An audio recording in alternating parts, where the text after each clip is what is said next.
The Cavalcade of America, sponsored by DuPont Company, maker of better things for better living through chemistry.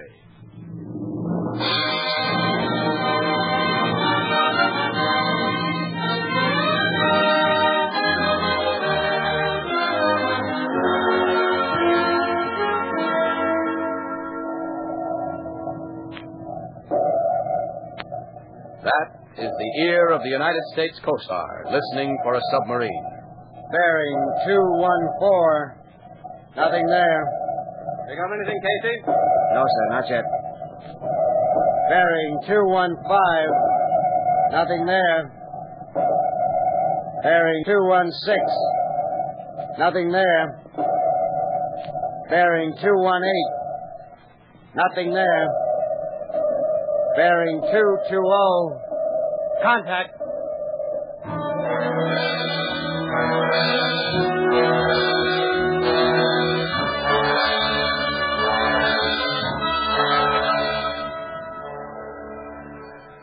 Ladies and gentlemen, this is the Cavalcade of America, sponsored by DuPont.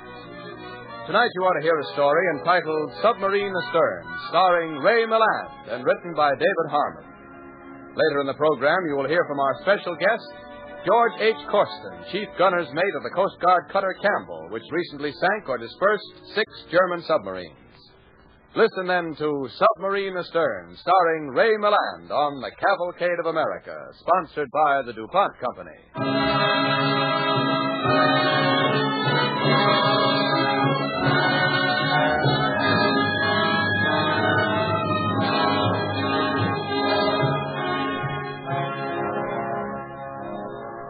My name is Dan Harper, gunner's mate first class in the submarine chaser Dewey.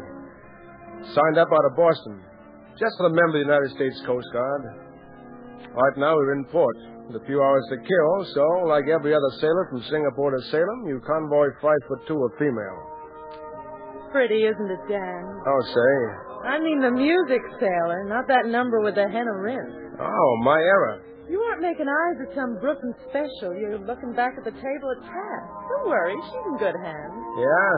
It's too good. That's what I'm afraid of. Oh, does a little competition scare you? Of course not. I love it.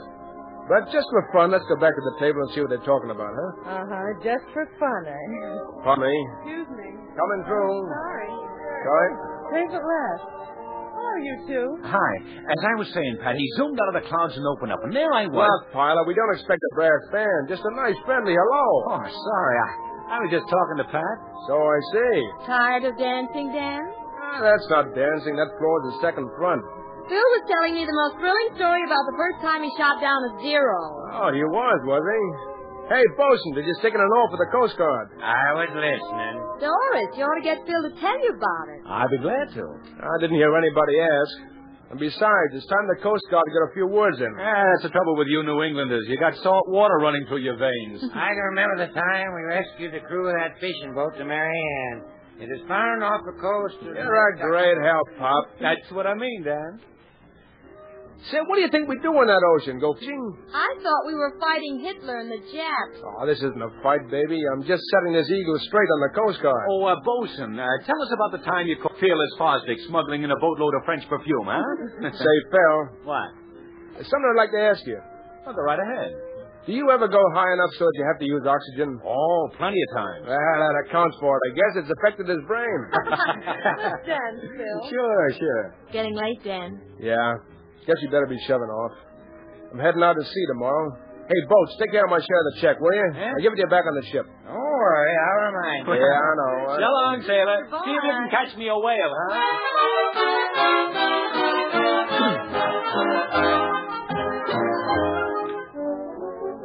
So you walk a couple of blocks, then hop on a Washington Heights Express. Past 72nd, 96th, 103rd. A few other stops before you get to 181st. You walk a few more blocks up the steps of a brownstone and...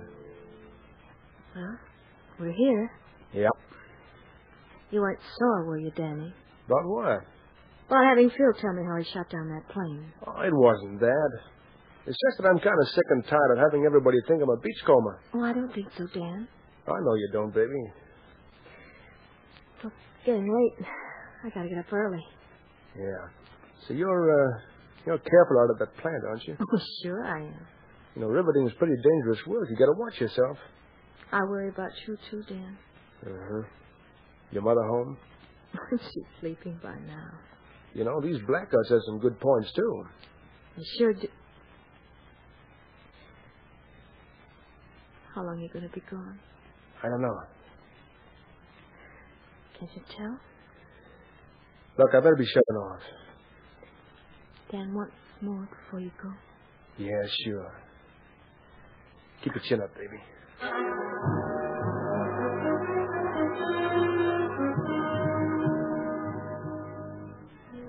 So, you say goodnight, and then that long trip back to Staten Island. You walk a few blocks, hunt for a nickel in your pocket, and then run for a subway. The trains are almost as crowded at 2 in the morning as they are in the afternoon. You rumble beneath the streets of New York and read the ads. You watch the guys had one too many. Take a look at the different uniforms from the different countries. Flyers from Australia, French sailors, American doughboys. You start to nod yourself. Then finally you get to Battery Place. Hop out of the subway, run across the street, then run to catch the ferry. You start to feel a little freer when you get on the Staten Island ferry. Not that it's much of a boat, but at least it goes on water, and that's good enough for you. You watch the dimmed-out skyline of New York fade away. Then in the distance, you see the lady with a lamp. Not many civvies on the boat at that time, mostly sailors. Finally, you bump against the dock. You hop off, start walking back to the ship. You spot a couple of other guys from the Dewey, and you catch up to them just before they get at the gangplank. Especially blondes. In a sarong. Who cares what they're wearing? Hiya, Danny. Hiya. Hey. Now, as I was saying, blondes over redheads anytime. I'll stick to redheads. Look, Les, sometimes I think... Well, let's leave it to Danny. Leave it up to him. Not after what he was dragging down in Baltimore. Well, so what if she wasn't pretty? She went to college, she had brains, and besides... Hey, who's doing that? Who's whistling? Me, why?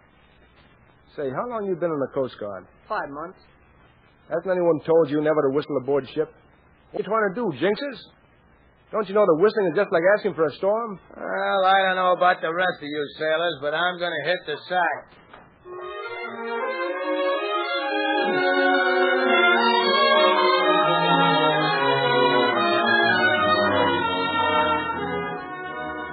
And the rest of you do the same thing.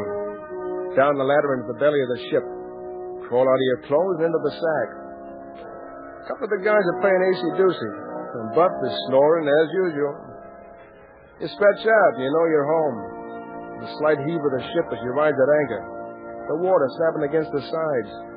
The smell of grease. You yawn, roll over on your side, and start dreaming. Come on, you low-life buzzard. This ain't the Ritz. Maybe you like breakfast in bed, Harper. Too late, sailor. I'm showing. Oh, don't that guy ever sleep? Someday I'm going to get him in a dark alley and make him eat that bosun's pipe. Yeah, don't forget the cord. I won't. Come on, let's wash down. I'm starving. Hey, who's got my toothpaste? Not me. Then it must be just a coincidence that it's in your left hand. Oh, American Earth. I cut it out. What are you splashing water? Hey, what are you, a freshwater sailor? See you, chow. Okay, be right with you.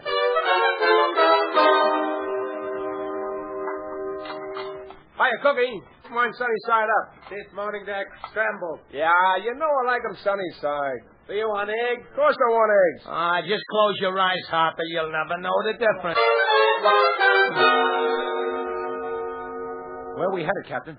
Just a routine cruise to Calm 3. But it's plenty hot down there. A wolf pack of German subs has been reported working thereabouts. And if we're lucky, we'll find it. We're shoving off at 0800. Have the bosun pipe muster. Yes, sir. Bosun, pipe muster. Yes, sir. All hands forward and muster.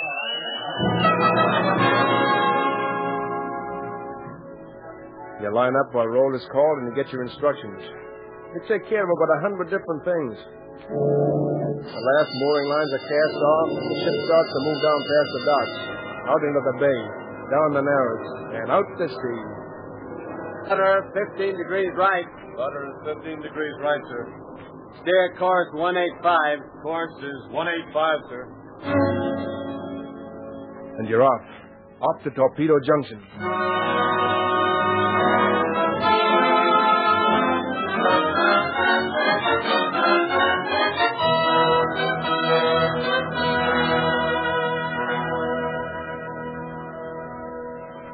And now all the sounds and the smells of the subchase are around you.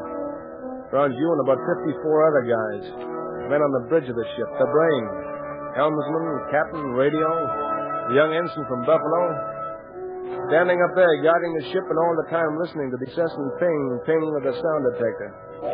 Listening for that ping to come in pairs. Listening for a contact.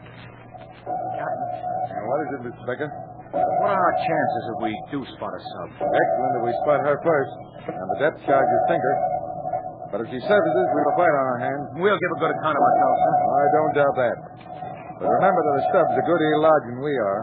It won't take many shells to sink a 165-footer. In fact, one well-placed torpedo will do it.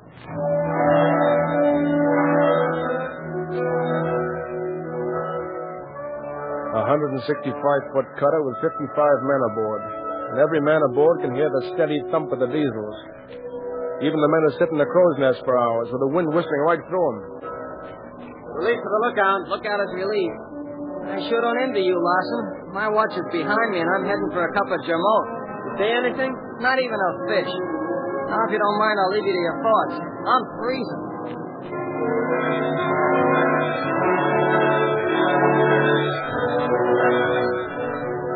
And down in the recreation room. A recreation room when it isn't a mess room. That's where you go to stretch out and shoot the breeze when the other guys are knocking themselves out. Hey, Heaterman. What now? How do you spell retaliate? Retaliate? Why? I'm writing to my girl. Oh. How do you want to use the word? Well, I'm just saying, like, Dear Dolly, I have received your letter, and now I retaliate.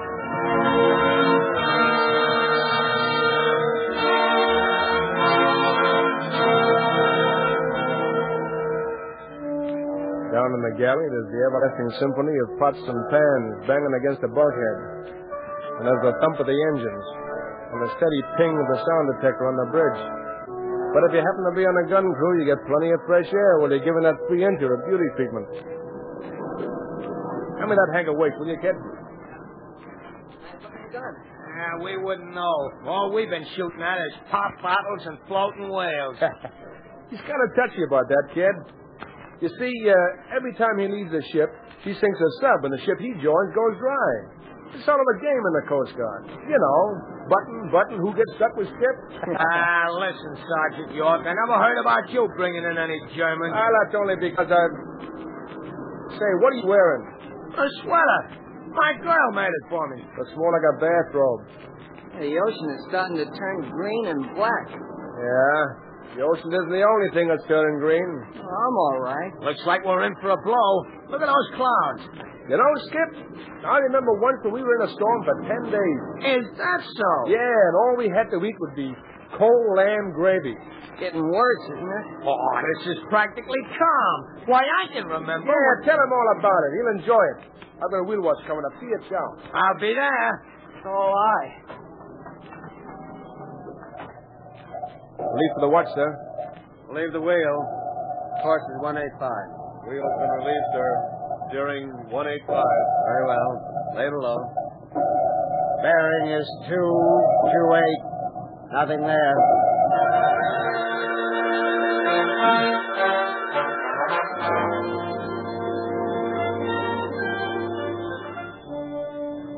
You go along and you drill. There's one thing you do want, it's a target. You'll settle for just one submarine. Lately, you've just been drilling. But you never can tell when you're liable to find one on Periscope Alley. So you practice, loading and firing, loading and firing. With all your griping, you keep the sound of the detector running through your mind. The ping, ping, ping. And after a while, you think you hear them come in pairs, and you jerk your head up and look out to sea.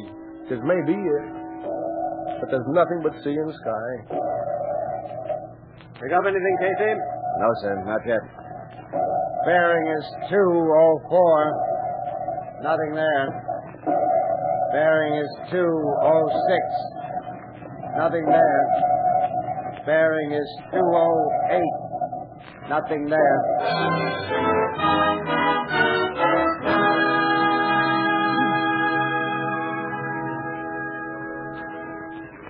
You are listening to Ray Milland in Submarine Astern on the Cavalcade of America, sponsored by DuPont. A moment ago, we heard the shrill whine of the sound detector, the single whine that means the Dewey is still searching for a submarine. Bearing is 210. Nothing there. It's the waiting that gets you. 3 days out on that ocean and you haven't even picked up a sleeping whale. Nothing but drills and eating and sleeping and waiting. Always waiting for that whine to come in pairs. Your nerves get on edge and you snap at the guy next to you. You gripe about everything and you wait. Wait. Wait. Steady on course. Steady on course, sir. Bearing 216. Nothing there. Bearing 218. Nothing there. Bearing 220. Contact. What does it bear? Contact bearing 220. Range is 200. Right full rudder. Steer course 210.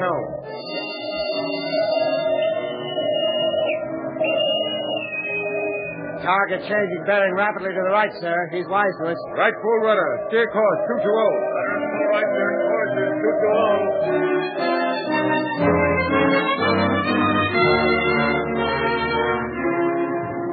220. This looks like it. It might be just a whale or some fish. You're a great help. I wonder where it is. Change your mind? Yeah, we're doing too much dodging and weaving to be playing tag with a whale. I wonder where he's hiding. Why don't you go up and ask the old man? The only two guys to point it out to you. Oh, I was only wondering. You know what's going to happen if one of those tin fish suddenly... Torpedo to port! There it is, Skip. Torpedo, 2 points to port. Torpedo! Boy, look at that thing come. If anybody wants to pray, now is the time to do it. It's getting awful near. Who near? Why doesn't the skipper get us out of this?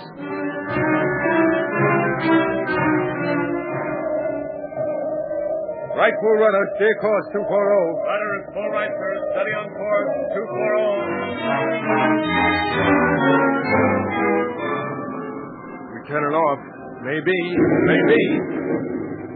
Wow, it's a good thing we ain't where we were. You can say that again, brother.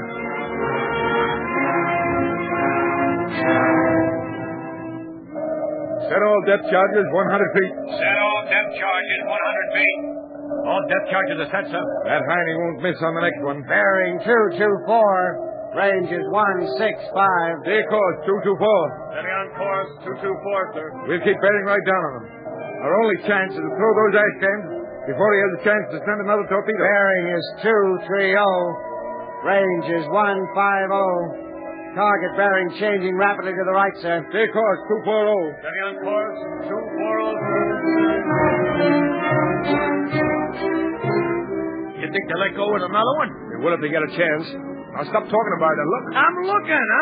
But a guy can wonder, can't he? Maybe you'd like me to swim over and ask him. Keep looking. Bearing is 230. Range is 90.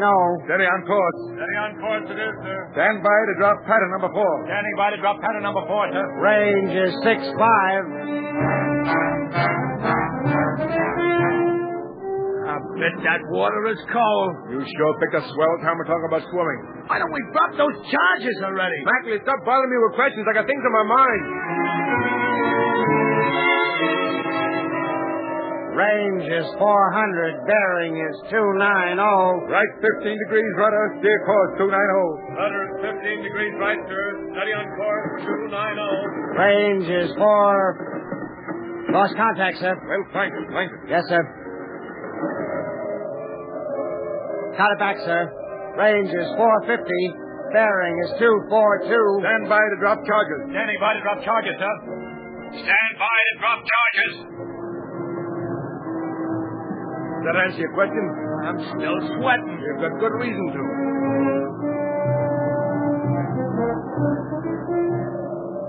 Range is 400, sir. Range is 350, sir. Drop charges.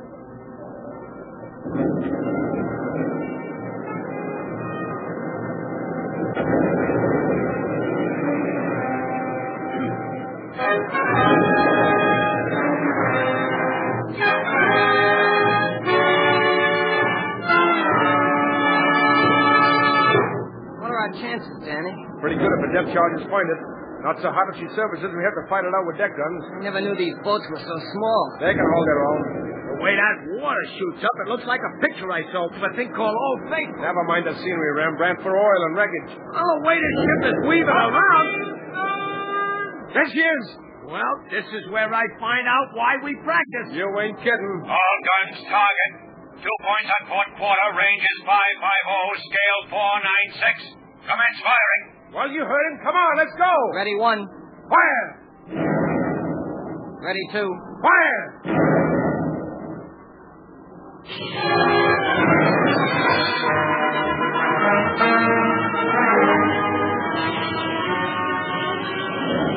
Keep that ammunition coming. Crap, that plane, and you're getting it faster than you can fire it.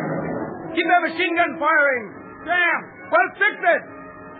Look at those Germans make for that gun. Sure picked up fine time to jam up. One good shot of that warline and we can sink her. They don't get us first. Why, those dirty snakes jumped at us. What do you think they were going to do?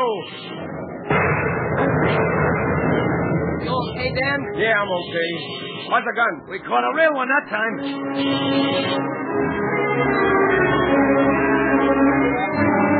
Call the engine room. Yes, sir. Engine room. Report on damage. Engine room. Engine room to bridge. All the engines are okay, but we're shipping a little water. We won't be able to take many more like that.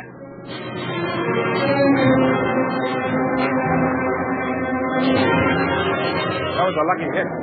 Well, what are we waiting for? Another one? Now I see what they mean by a moving target. Just worry about hitting that water line.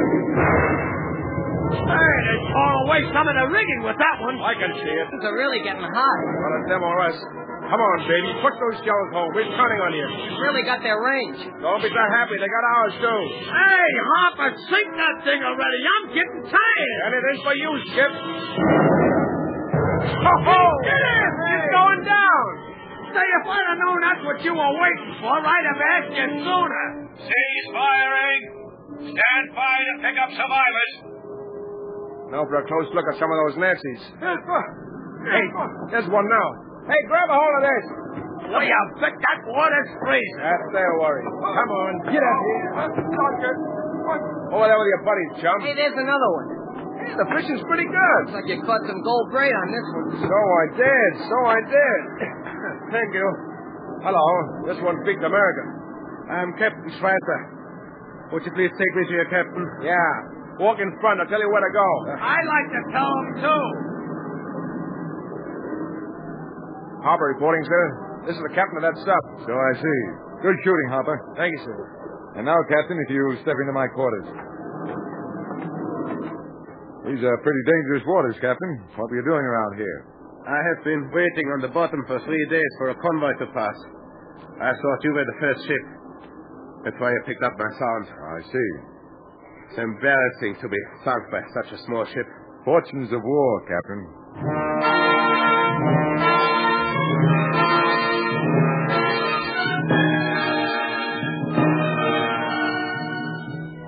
Well, that's the way it happened.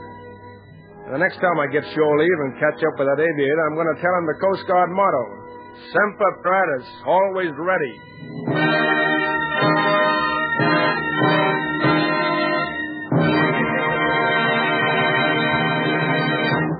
Thank you, Ray Milland. Ladies and gentlemen, in a few moments, Mr. Milland will return to the microphone to introduce our special guest of this evening, Chief Gunner's Mate George H. Corsten of the United States Coast Guard. Meanwhile, we have a story of a new chemical development saving thousands of pounds of rubber in the war effort. Bomber noses of lucite and other transparent sections for fighter planes, while they are being manufactured, are covered with protective sheets of tough brown paper that usually stay on them until the plane finally rolls off the assembly line and takes to the air. But just to say they're covered with paper isn't enough. The paper must be fastened to the lucite so firmly with a special adhesive that particles of sawdust or dirt cannot accumulate under the covering when the lucite is cut with a high-speed saw or, say, drilled. And though it must cling very tightly, the adhesive must allow the paper to be peeled off, leaving very few smudges and spots. The problem that came up was that the best-known adhesive, which would do all of these things, required scarce rubber latex. Well, America needs bombers, but America also needs rubber. So DuPont chemists and technicians set out to compound an adhesive that would be the equal of the one used, or better if possible, but which wouldn't call for any rubber latex. They experimented with more than 150 formulas, and to make a long story short, they finally created a new adhesive. DuPont and other manufacturers of acrylic resins would have used this year hundreds of thousands of pounds of rubber latex cement. Now that rubber will be saved. This new DuPont adhesive for acrylic resins, so new that it doesn't even have a name, is actually better than the old latex adhesive. Wright Field of the Navy quickly approved it. It can be manufactured in already existing equipment. It withstands high and low temperatures, high and low humidities, so lucite replacement parts may be shipped to North Africa or Russia with safety. It has no chemical effect that might swell or discolor the lucite. It doesn't age as rapidly as rubber. It stands sunlight better than rubber, an important factor in protecting a plastic so vital to aircraft. It is much more uniform than rubber.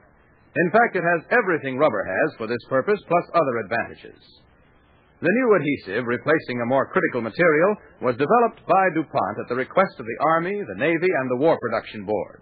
It is under allocation by the War Production Board for this particular use, but there is little doubt that it will find other uses after the war.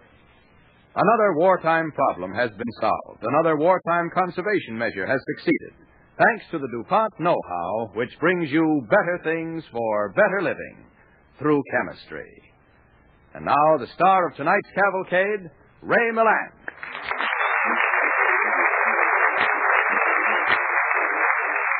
Thank you, ladies and gentlemen. Our fictional story paralleled a true story that was in the news a few weeks ago about the Coast Guard cutter Campbell. We are fortunate tonight to add realism to the broadcast by having with us George H. Costin, chief gunner's mate of the Campbell.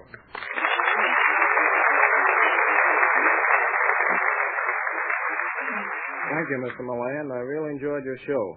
For a while there, I thought I was back on the Campbell. Well, Chief, truth is stranger than fiction. I read that you men contacted 6 subs in 12 hours. That must have been quite an experience. It was, but that's what we'd been trained for, and we were ready. I also read that you rammed the last one. Did you get any of the others? Well, I can't say definitely, but personally, we on the Campbell feel that more than one of the subs will never get back to Germany. Well, good for you. I judge by those ribbons I see you're wearing that you've gotten around a lot. Well, during the past 8 years I've been in the Coast Guard, I've done quite a bit of traveling. In fact, during wartime, wherever the Navy goes, we go. And that included landing Marines on Guadalcanal and Casablanca. Well, thank you, Chief Costin, and the best of luck and good hunting.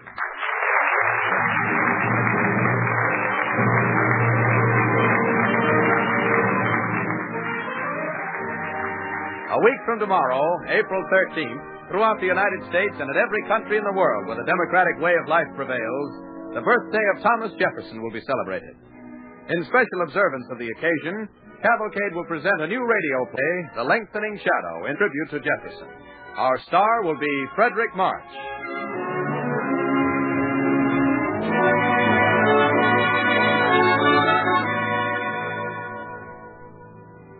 Be with us again next Monday when Cavalcade presents Frederick March as Thomas Jefferson in a new radio play, The Lengthening Shadow. The orchestra and musical score on tonight's program were under the direction of Don Voorhees. Cavalcade is pleased to inform its listeners that tonight's star, Ray Milland, will soon be seen in the Paramount picture, Lady in the Dark. You've done your bit. Now do your best. If you're not investing 10% of your wages or salary in war bonds, now is the time to start. America's second war loan starts in 1 week. Our government asks that every one of us do our share. 10% every payday as a loan to Uncle Sam. A loan that will pay dividends in liberty as well as money. This is Clayton Collier sending best wishes from Cavalcade sponsor, the DuPont Company of Wilmington, Delaware.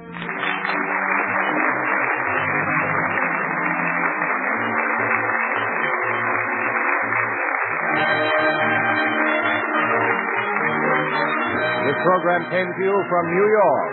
This is the National Broadcasting Company.